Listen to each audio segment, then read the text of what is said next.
Vamos lá, vamos pro Super Xandão. Exatamente por isso que eu sempre falo aqui nessa live que partidos políticos nunca me interessaram, justamente por isso. Porque se você vai ver num partido político como o MBL, você vai lá, você abre uma live do MBL, tá o Renan Santos lá, ó, estompando. Que ele fala muita coisa da hora na live dele, inclusive. Porra! Eu estompo! Eu tô estompando o Super Xandão. Eu tô apaixonado por esse cara. O que é o estompar? Eu não sei, mas eu acho que é uma coisa boa. Tô tipo, mano, metendo verdades. Eu estompo. Alguém tinha que montar a página Renan Estompador, velho. Porra! Estompei. Muito obrigado, Super Xandão. Fico muito honrado. Mas vamos ver, ele tá com um discurso... Pera, tá no 12 já, né? Pera, 1, 2... Estompar 3, tipo 4, mongar? 5, 6, 7, 8, 9, 10. Caramba! 11... 12... Já faltam só 2 pra meter 14. Mano, estompei aqui com o livro. Estompar é tipo Pokémon, estompar é atropelar, estompar é parar o avanço dos inimigos. Vamos lá. Principalmente sobre o assunto de criminalidade. Que eu concordo com ele. Você vai lá, você abre uma live do MPL, você vê o Renan Santos falando uma série de verdades. Legal. Aí, o que Tem um áudio de fundo dele aí. acontece no dia seguinte? Você usou quando começou a investir. O integrante do MBL vai lá e apunhala eles pelas costas.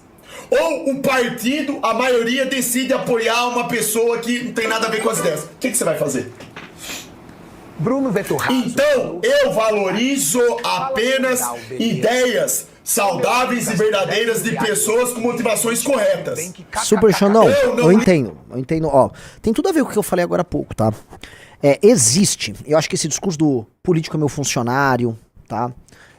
Político cala a boca, que trabalha, esse discurso meio assim,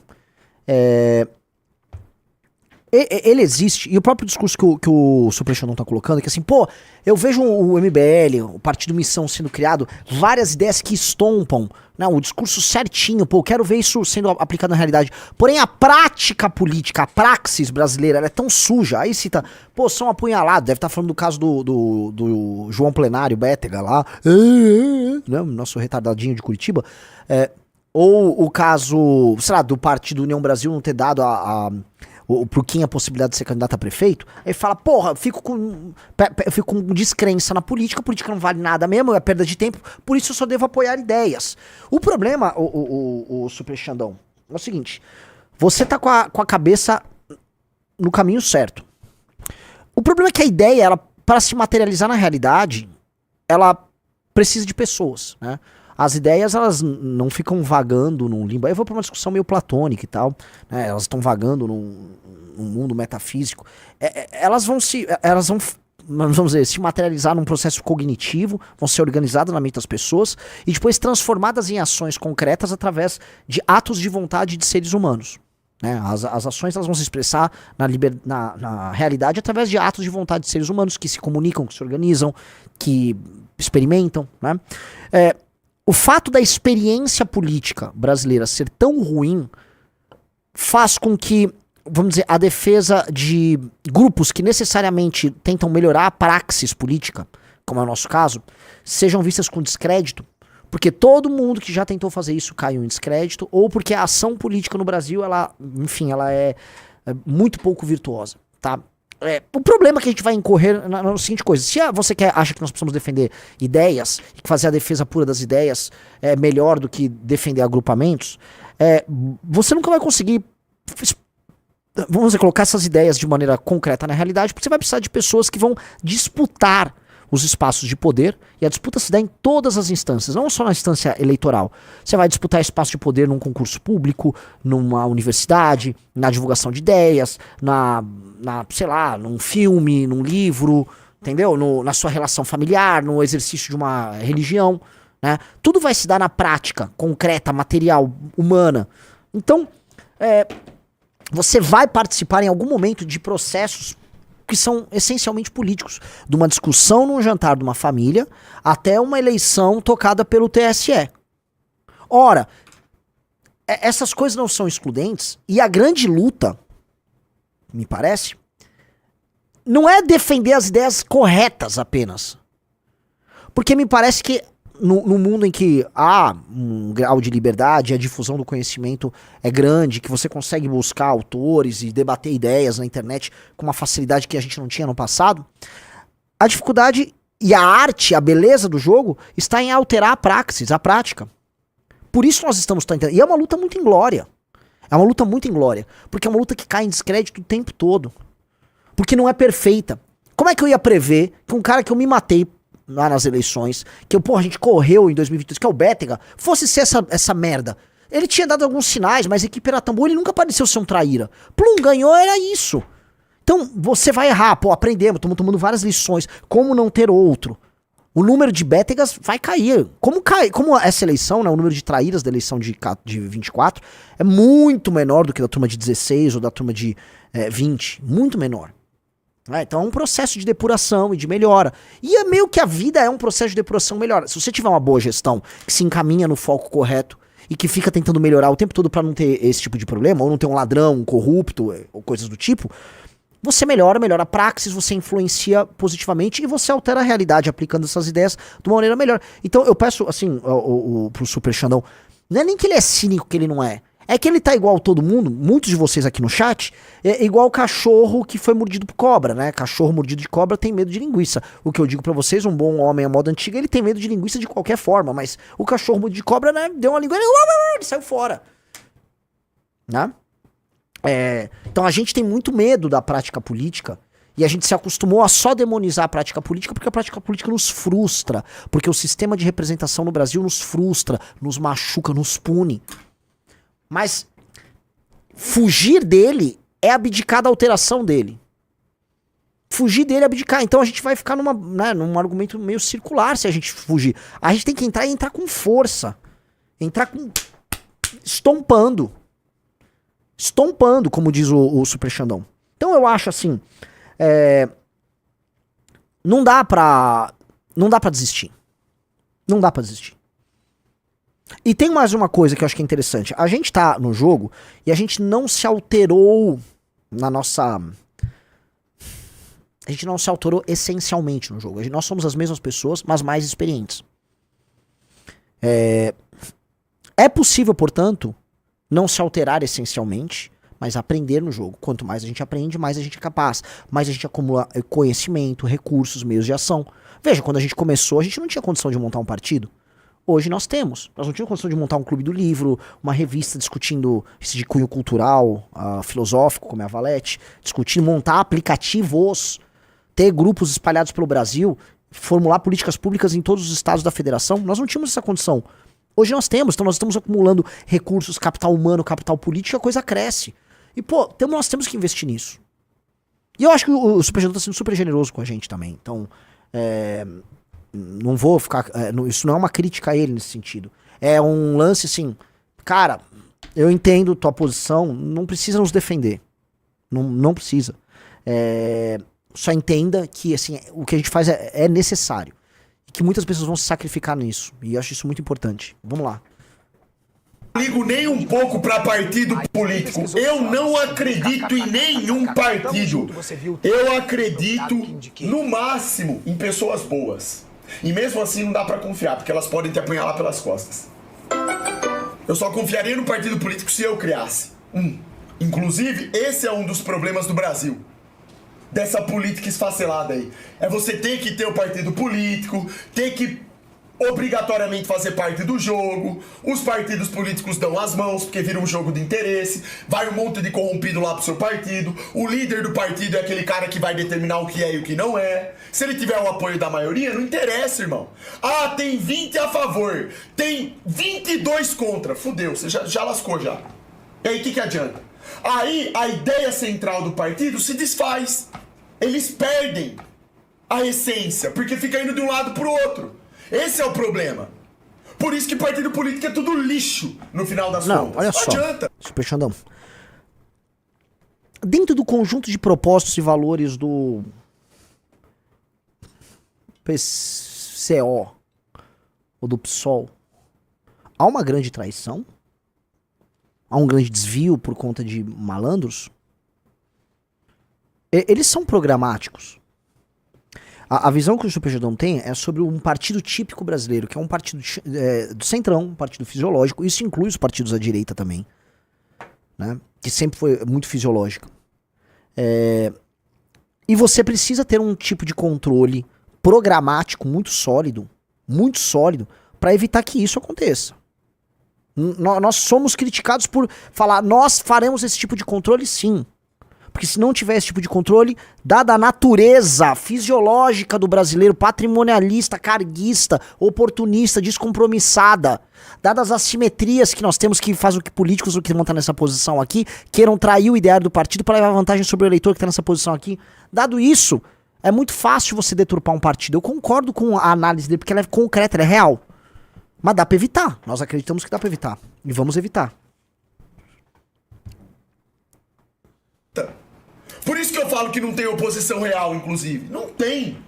Você pode ter pessoas que estão defendendo coisas corretas. Top. Mas a partir do momento que você tem que entrar obrigatoriamente num partido político, você perde poder. Você perde sua essência. Não perde. Não tem... Não. Pelo contrário. Desculpa, eu vou discordar de você. Você aumenta seu poder. Se você tiver uma estrutura partidária, que é uma estrutura necessariamente organizacional, tá? Você tem um efeito sinérgico em que, vamos dizer, o resultado final é muito maior do que a soma das partes. Porque o efeito organizacional é sinérgico. Uma boa organização, ela tem um efeito multiplicador nas partes, né? Você organiza as partes de modo que o resultado final que elas façam é muito maior do que a unidade de cada um.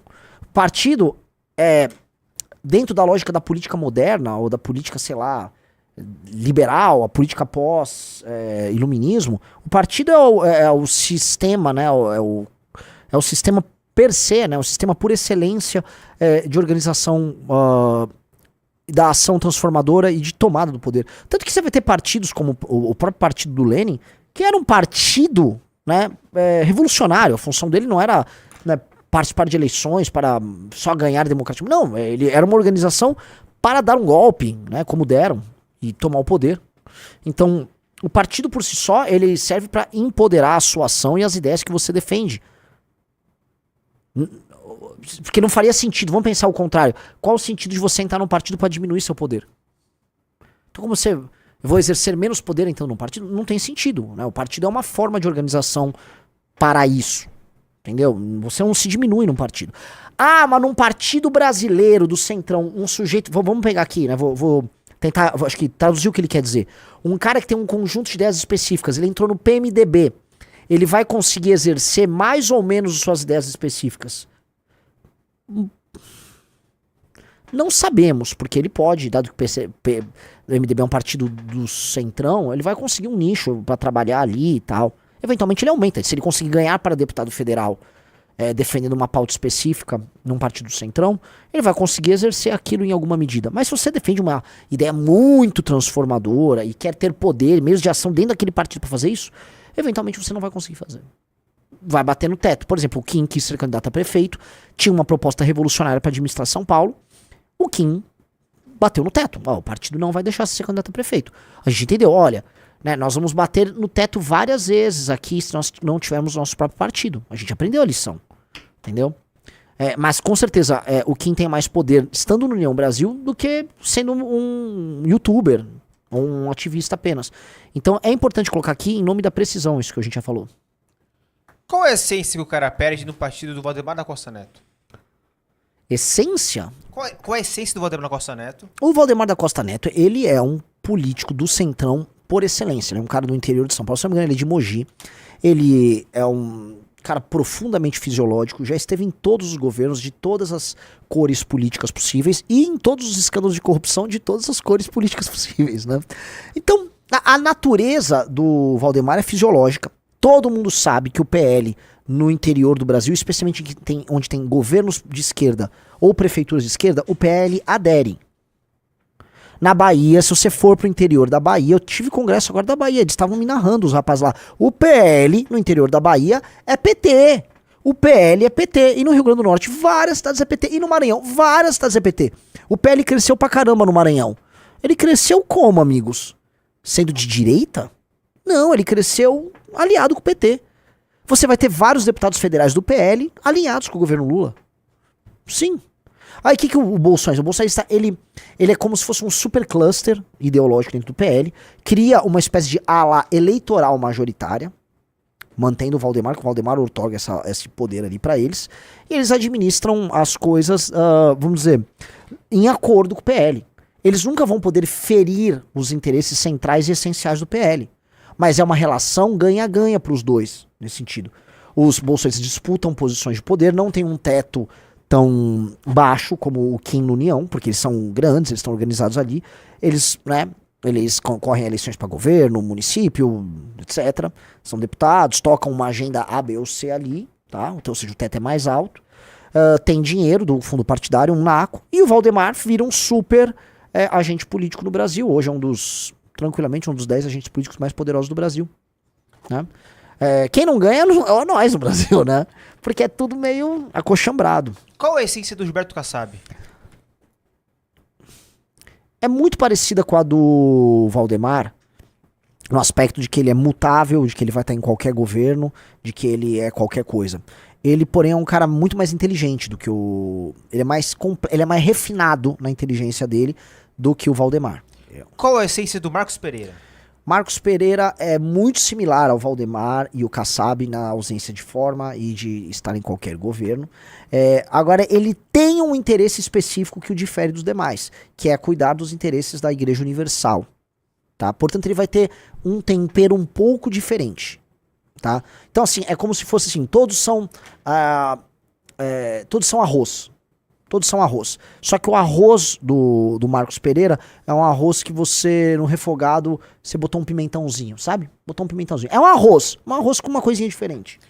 E qual a essência desse líder de um partido que fez 4 mil fichas hoje, aprovado do TSE? 4 mil? 4 mil fichas. Ô, galera! Qual é a essência do Renan Santos?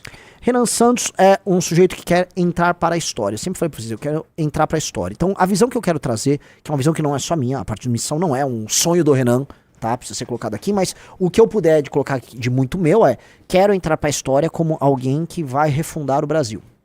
E refundar o Brasil sob novos termos, tá? Um Brasil que o topo olha para a base, aproxima a base do topo, que vê as diferenças regionais como solúveis, que destrói o crime organizado, que cria uma ordem que permite a liberdade, tá? Que cultiva o que tem que ser cultivado em termos culturais e que se imagina perante o mundo como uma força que vai ser respeitada, que ninguém vai pisar no nosso calo, que vai levar os elementos positivos da nossa cultura pro resto do mundo e vai ser admirado por conta disso, mas temido quando novamente queiram pisar nos nossos interesses, no nosso calo, como quando tentam humilhar o agro brasileiro, quando a França tenta ficar interferindo aqui em questões amazônicas, tá? Ninguém vai pisar no nosso calo. Esse é o tipo de sonho que a gente tem.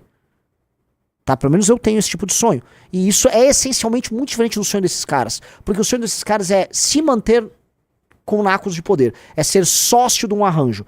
O plano de todos esses caras é ter um share, né, uma sociedade num arranjo chamado Brasil. O nosso vamos destruir esse arranjo que eles têm ali e vamos fazer uma coisa nova no lugar. É isso. Se inscrevam no Cortina de Fumaça do MBL. Grande cortina de fumaça do MBL.